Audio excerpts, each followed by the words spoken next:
बिस्मिल्लाहिर्रहमानिर्रहीम। अस्सलाम वालेकुम। आज मैं आपके साथ अपनी एक नई वीडियो शेयर करूंगी जिसमें मैं आपको सिखाऊंगी एक मैक्सी, लॉन्ग मैक्सी है और एक हेल्दी बच्ची की है। इसको कैसे क्राफ्टिंग करेंगे, कैसे कटिंग होगी इसकी और कैसे इसकी स्टिचिंग होगी, तो ये मैं आपको दिखाऊंगी। ये इसकी फ्रंट और बैक पेटी का पार्ट है, ये वाला, इसके आस्तीन का, ये इसका अस्तर है और ये इसका घेरा। इसका जो हमारे पास नाप है, इसकी कुल लंबाई जो आ रही है 39 है, लेकिन ये एक लॉन्ग मैक्सी है इसलिए हम इस नाप के सही नहीं रखेंगे। तो इसका जो कंधा आ रहा है, हमारा शोल्डर 8 इंच का आ रहा है, चेस्ट हमारे पास 22 इंच का। ये हमारा हाफ चेस्ट कहलाएगा, यानी कि फ्रंट हिस्सा, राउंड चेस्ट ये नहीं। जो कमीज से नाप लेते हैं उसका ये फ्रंट का हिस्सा कहलाएगा। अच्छा, ये कमर जो है हमारी वो 20 इंच की, इसके हाफ पर आ जाएगी इसका 10 इंच। क्वार्टर इसका कितना आएगा, चेस्ट 11 और कमर 10 इंच की। बॉडी लंबाई हमारी 14 पर आ रही है। हिप तो मैक्सी में नहीं होता, लेकिन फिर भी हमें एक नाप के लिए रखना होता है। ऐसा ना हो कि घेरा कम हो और उसमें फिर हिप में खिंचाव महसूस हो या फिटिंग हो, तो इसी वजह से हम लोग इसमें लिख लेते हैं। लेकिन मैक्सी में हिप का नाप नहीं होता, हिप का नाप हमेशा कमीज के लिए रखा जाता है और दामन का नाप भी कमीज के लिए ही होता है। अब आस्तीन का नाप आ रहा है, तो आस्तीन जो है वो हमारे पास 17 इंच की आ रही है। 20 इंच की थी लेकिन हम ये नहीं रखेंगे क्योंकि ये फैंसी सूट है, तो इसमें हम थोड़ा आस्तीन का लेंथ कम रखेंगे ताकि चूड़ियां आगे से उसमें उलझे नहीं। अब हम इसकी ग्राफिंग शुरू करते हैं। 14 इंच की हमारी बॉडी लंबाई थी, तो ये मैंने 15 पे निशान लगाया। 1 इंच होगा वो हमारी सिलाई का चला। कंधे का नाप आता है हमारे यहाँ पे 8 इंच का। यहाँ से हमने कंधे का निशान लगाया, यहाँ हम 8 पे नहीं लगाएंगे, यहाँ हम तकरीबन आधा इंच या 1 इंच तक कम करेंगे। तो मैं 1 इंच कम कर रही हूँ क्योंकि इनका चेस्ट साइज बहुत ज्यादा है। अगर मैं कंधे की लंबाई भी ज्यादा कर दूं तो फिर बहुत ज्यादा और मोल खुल जाएगा। तो यहाँ से मैंने 7 पे निशान लगा दिया, यहाँ से 8 पे निशान लगाया। इस लाइन को इससे मैंने जोड़ दिया। अब हमारे पास चेस्ट लाइन आ रही थी 11 इंच की, 1.5 इंच हमने इजाफी पकड़ लिया सिलाई के लिए। और कमर हमारी 20 इंच की थी, 1.5 इंच हमने यहाँ भी इजाफी रख लिया सिलाई के लिए। इस लाइन को हमने इस लाइन से जोड़ दिया।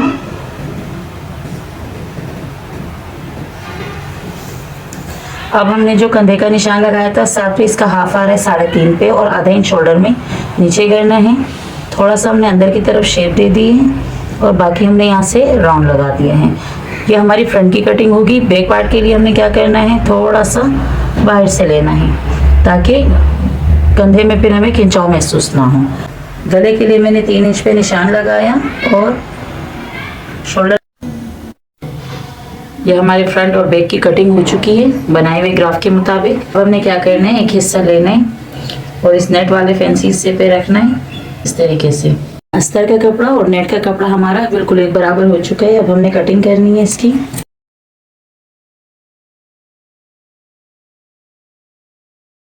कटिंग हमारी हो चुकी है। अब फ्रंट हिस्सा लेना है और इसके ऊपर हमने ये अस्तर रख लेना है और फ्रंट की शेप दे देनी है। फ्रंट शेप जो होती है वो हमारी थोड़ी सी अंदर को होती है।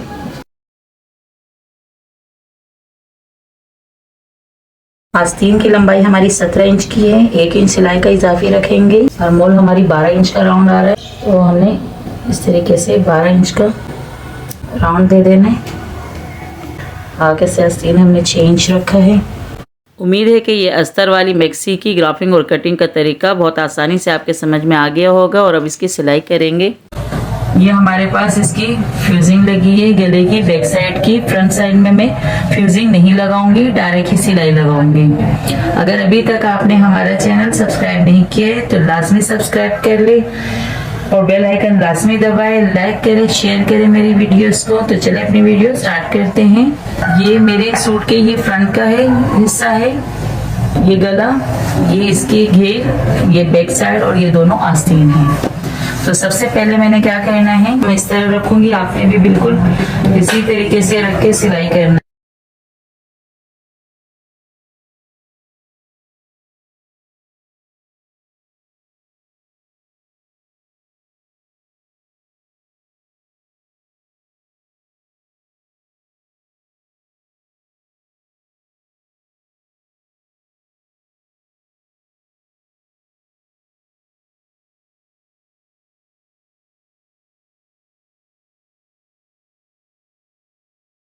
इस तरीके से ये हमारी सिलाई मुकम्मल हो चुकी है गले की।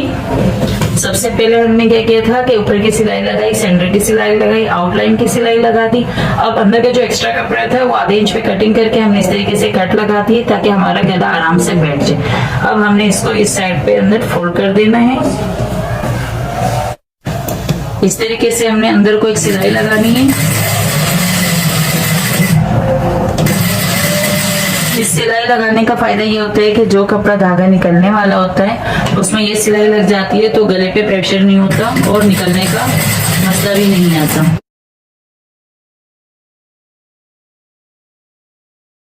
बैक साइड के इस गले पे हमने 1 बूट की सिलाई लगानी है। इस सिलाई हमारी लग गई है। इस पे हमने सेंटर का निशान लगाना है। इस साइड से और इस साइड से दोनों फ्यूजिंग एक दूसरे के ऊपर रखने एक बराबर, और इस तरीके से हमने इस पे सेंटर का निशान लगा लेना है। इसी तरीके से हमने ये बैक पेटी जो थी इसका एक फैंसी अस्तर जो था और फैंसी पीस था और एक अस्तर था, इन दोनों को भी हमने एक साथ कच्चा कर लिया है। बड़े टाँके लेकर इस तरीके से कच्चा किया है। और इसके बाद अब हमने इस तरीके से सेंटर का निशान लगा लिए हैं। इसको लेंगे और इस पे रखेंगे कि बिल्कुल सेंटर हमारा सेंटर पर ही आए।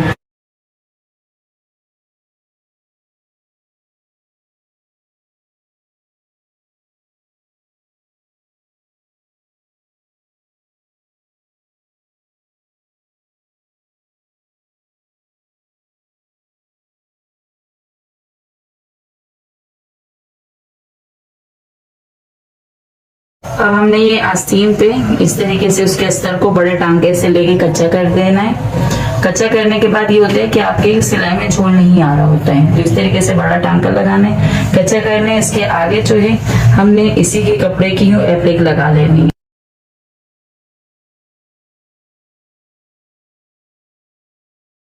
इस तरीके से हमने इस सिलाई को बिठाना है और ये जो हमने एप्लिक मोड़ने के लिए कपड़ा रखा था इस पे इसकी सिलाई लगा लेनी है।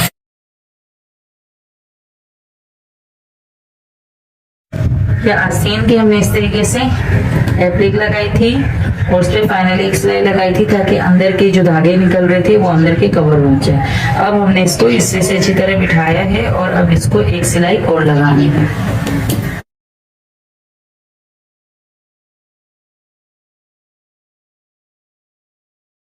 एप्लिक लगाते हुए ख्याल रखा करे कि नीचे के कपड़े को इस साइड सरका दिया करे ताकि डबोटा ना बने।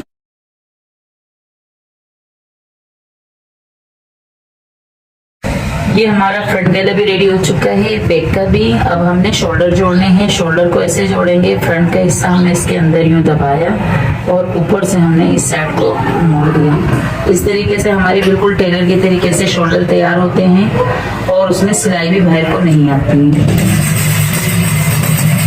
रिपीट सिलाई लगाएंगे हमेशा शोल्डर पे ताकि सिलाई कटी जाए। मैंने अपनी दूसरी वीडियो में गुम सिलाई से आस्तीन लगाने का तरीका सिखाया है। जिसको गुम सिलाई से आस्तीन लगाने का तरीका नहीं आता वो वहां जाके विजिट कर सकता है। बहुत ही तरीके से मैंने उसमें समझाया है। इसमें भी मैं आस्तीन तो गुम सिलाई के तरीके से लगाऊंगी, लेकिन इस तरीके से लगाऊंगी कि मैं पहले आस्तीन लगा लूंगी, बाद में उसमें गुम की सिलाई लगा दूंगी। तो ये तरीका भी आप देख के सीख सकते हैं।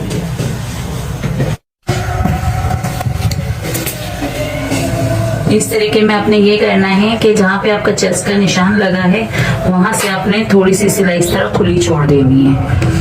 जिन लोगों को ये मसला होता है ना कि कभी आर्महोल बढ़ रहा है तो कभी हमारी आस्तीन बढ़ रही है और वो इक्वल नहीं जा रही है राउंड भी लगाने के लिए, तो उसके लिए सबसे आसान तरीका ये है कि अगर आप राउंड आस्तीन भी लगाना चाहें और आप ये भी चाहें कि आपसे मसला ना उसमें बढ़े नहीं कम ना हो, तो आप इस तरीके से लगा सकती हैं। चेस्ट की लाइन का जहाँ निशान हमने कट लगाया था वहां से तकरीबन 1 इंच आगे से हमने सिलाई शुरू कर देनी है।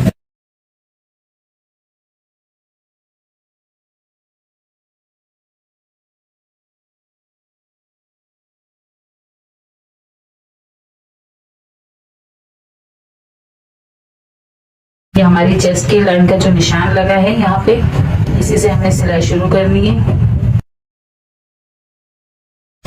ये हमारी पेटी के साथ ये घेर है, मैक्सी का घेर, और इसको इस तरीके से पहले ही कली वाली सिलाइयाँ लगानी होती हैं। उसके बाद फिर आपने इस तरीके से इसका एप्लिक मोड़ना है अंदर की तरफ, चौड़ा एप्लिक मोड़ा इसमें हमने। और उसके बाद हमने यहाँ से भी पहले कच्चा किए और कच्चा करने के बाद फिर हमने यहाँ से सिलाई लगा दी है। अब हमने इसकी ये एक साइड की सिलाई लगानी है और घेरा मुकम्मल करना है। इस तरीके से ये साइड सिलाई लग जाएगी।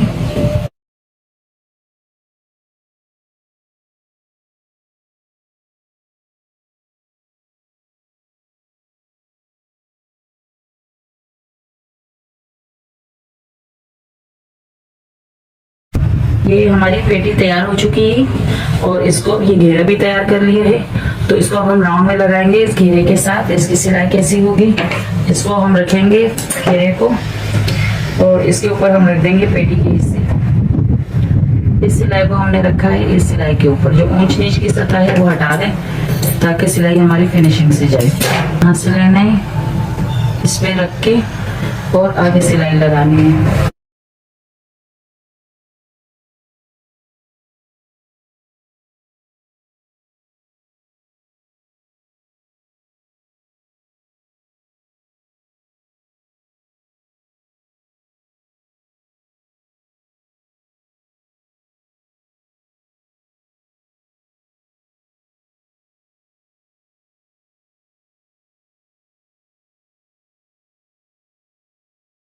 लग चुकी है और अब हमने अपनी आस्तीन की सिलाई लगानी है और जो राउंड आस्तीन का दूसरा तरीका है वो भी मैं इस पे आपको सिखा देती हूँ।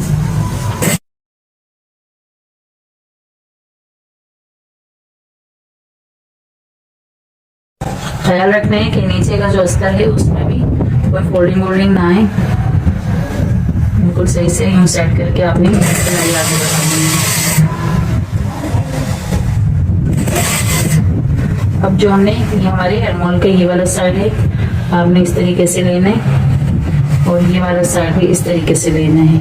इस तरीके से आपने आगे तक आस्तीन को लाना है, इस साइड से इस आस्तीन को आगे लेकर आना है ये, और आपने यहाँ से सिलाई पकड़ लेनी है। तो सिलाई लगानी है ताकि सिलाई पकी हो। इसके बाद आपने एरमोल को यूँ रखना है।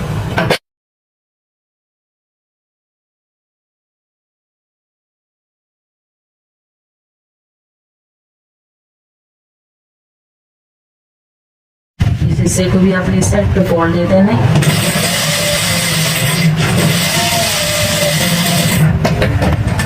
अब ये भी आपका राउंड आस्तीन ही लगा है ये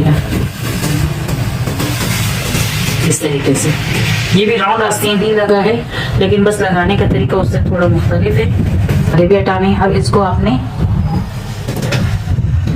इस तरीके से एक टांग यहाँ लगाना है, एक टांग आपने यहाँ लगाना है। इस तरीके लगाने से क्या होता है कि जब आपकी आस्तीन इस तरीके से बंद होती है तो यहाँ कपड़ा दिखाई नहीं देता और अगर आप ये इस तरीके से छोड़ देते हैं तो ये आगे सिलाई में यूं निकल रहा होता है, तो बहुत ही अजीब सा लग रहा होता है। इसलिए इसको आपने तुरपाई से अंदर टांका लगा के इस साइड और इस साइड को मोड़ देना है। इस तरीके से हमारी सिलाई मुकम्मल हो चुकी है। उम्मीद है कि आज की क्लास बहुत अच्छे से आप लोग के समझ में आ गई होगी। इसकी ग्राफिंग, कटिंग और स्टिचिंग की मुकम्मल वीडियो मैंने इस एक ही वीडियो में आपके लिए अपलोड कर दी है। इससे पहले मैंने इसकी स्टिचिंग की वीडियो अपलोड की थी लेकिन कटिंग की ना हो सकी, तो इस वजह से इसमें मैंने दोनों एक साथ ही आप लोगों के लिए अपलोड की है और आप लोग को बड़ी सहूलत रहेगी कि एक ही वीडियो में आपको कटिंग और स्टिचिंग दोनों मिल जाएगी। तो उम्मीद है कि आज की ये क्लास बहुत अच्छे से समझ में आई होगी और अगर कोई मुश्किल हो तो कमेंट कर सकते हैं। इंशाल्लाह अपनी नई वीडियो में फिर एक नए काम के साथ दोबारा मिलेंगे। तब तक के लिए अल्लाह हाफिज़।